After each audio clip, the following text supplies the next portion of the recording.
So, as the late great director David Lynch once famously said, "What a great time to be alive if you love the theater of the absurd." well, tonight, the Theater of the Absurd is proud to present Donald Trump's Strife of the Union speech. And boy, this should be something to either boycott or behold. But whatever the choice, well, as you'll see in our featured story today, last night Rachel Maddow revealed one of the strangest aspects to the State of the Union address, and the speculation that follows, as you'll see, as to who in this clown car cabinet would be picked as the designated survivor should tragedy strike tonight and the government is somehow decapitated. Well, that designated survivor's responsibility would be to reform the government. I'm already queasy. It's all going to make sense when you see Rachel lay it out. Please stick around for that. Welcome to Occupied Democrats, and please hit that subscribe button if you hope this is the last State of the Union speech for this meandering, doddering old fool. Why would we do this? And they walk in, nobody even asks for, like, do you have an identification? Do you have an ID? But we're having a massive snowstorm right now, and I've heard that he's asked people to come out and help shovel the snow. Okay, so you get a shovel and you start shoveling, right? What the hell? You're not going to help too much, but you can help. And hello, darling, how are you? No, right behind you, look, my friend, right? I gave her money to get her eyes fixed. A lot of money to get her eyes fixed. That doctor ripped me off, but that's okay. And when do you go? Can somebody tell me what the fuck was that? Okay, I don't know. Well, you may remember that in an effort to replicate the success of that great TV show Survivor, well, the geniuses over at Mark Burnett decided to offer a failing, foolish example of American capitalism the chance to host a show called The Apprentice. And the rest, as they say, is history. But tonight, history will indeed be made, as the made-for-TV president will bring all of his charm and wit and wisdom to Congress tonight. But the burning question right now is, who will be the designated survivor? Now, as you're about to see in our featured story, Rachel will break it all down, the weirdness of it all, in really what is one of the more entertaining segments that you'll see about this sad state of affairs. Now, before we show you Rachel's fantastic assessment of the state of picking a designated survivor, let's take a quick minute to show you just how popular Donald Trump is as he prepares to take center stage tonight. What is driving this drop? I said record was the name of the game when it came to this segment, right? Talking about the lowest Trump has ever been going into the State of the Union, the lowest that any president has been this century going into a State of the Union at this point in their presidency. It is also the weakest that Donald Trump has ever been with independents. Look at this drop. We've been talking about it the past few months. At this point, a year ago, Donald Trump was at minus 13 points. Look at this. Minus 47 points among independents, the lowest Donald Trump has ever been in either of his two terms as president with independents. That is driving these numbers. When you're 47 points underwater with independents, that's the name of the game. You can't be above water overall, and that's why Donald Trump is near record lows overall and the lowest he's ever been going into a State of the Union address. Quite a message on the eve of this big moment. Thank you, Harry. Thank you. John?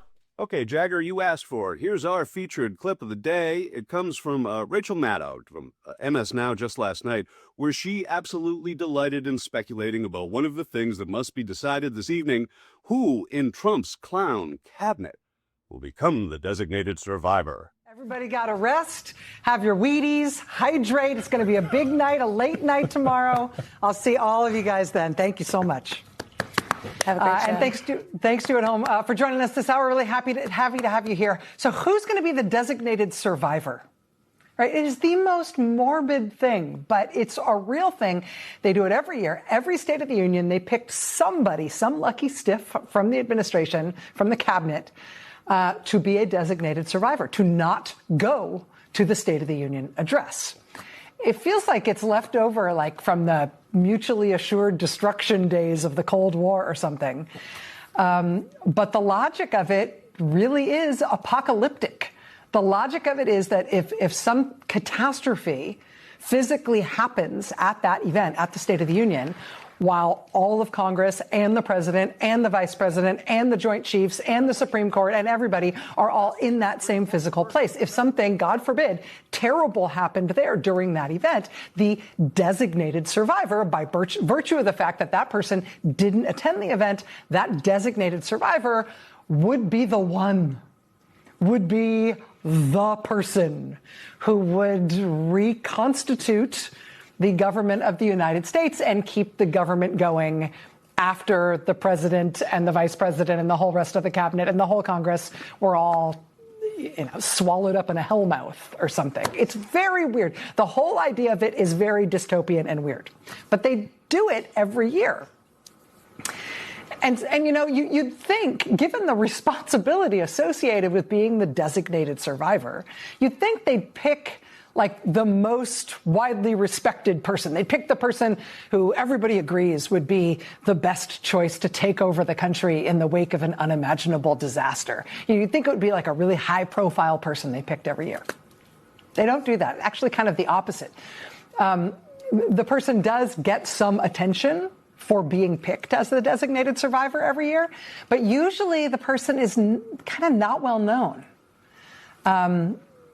And so like in this cabinet, you might expect that they'd pick maybe the labor secretary, right? Labor is not a particular area of interest for this president or really for any Republican president. So maybe they just, keep things quiet, pick somebody low key, make the labor secretary the designated survivor this year.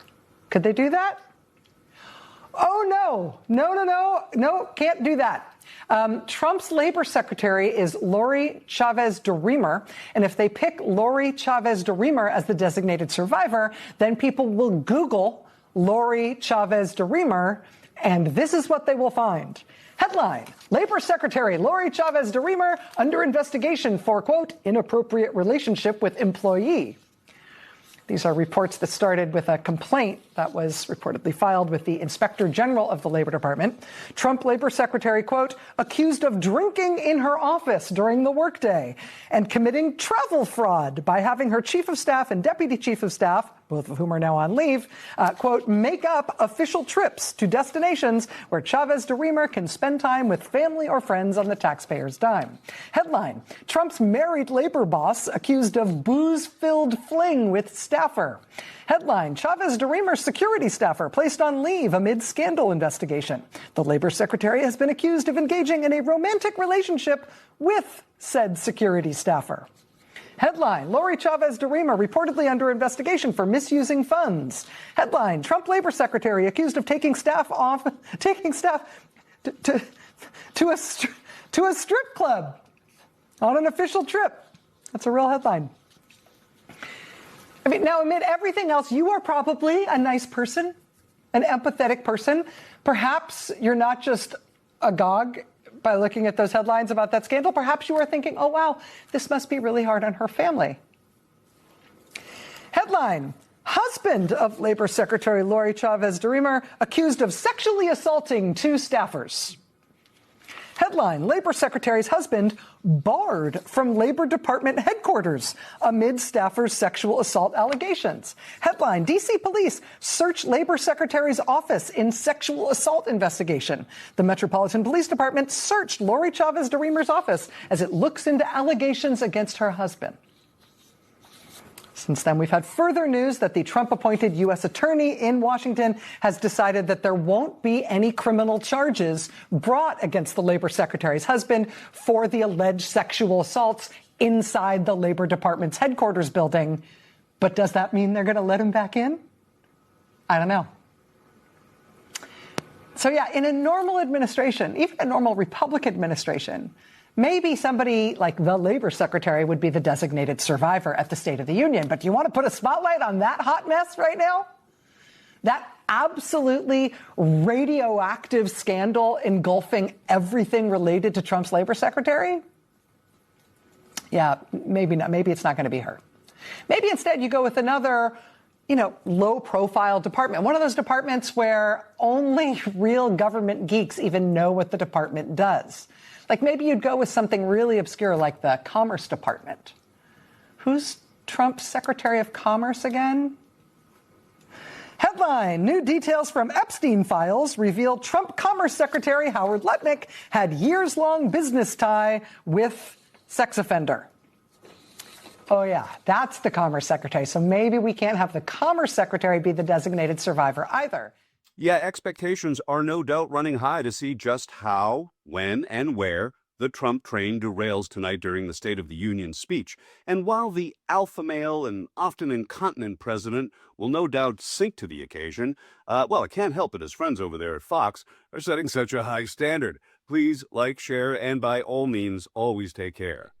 I don't want a president who struggles to read. That's what the United Nations is all about. Will not be tolerated any longer. Merry Christmas, everybody. We just have to say it. You know, we just said another stock rocket. You saw that, right? The stock market, and to replace chasms of distrust. Ever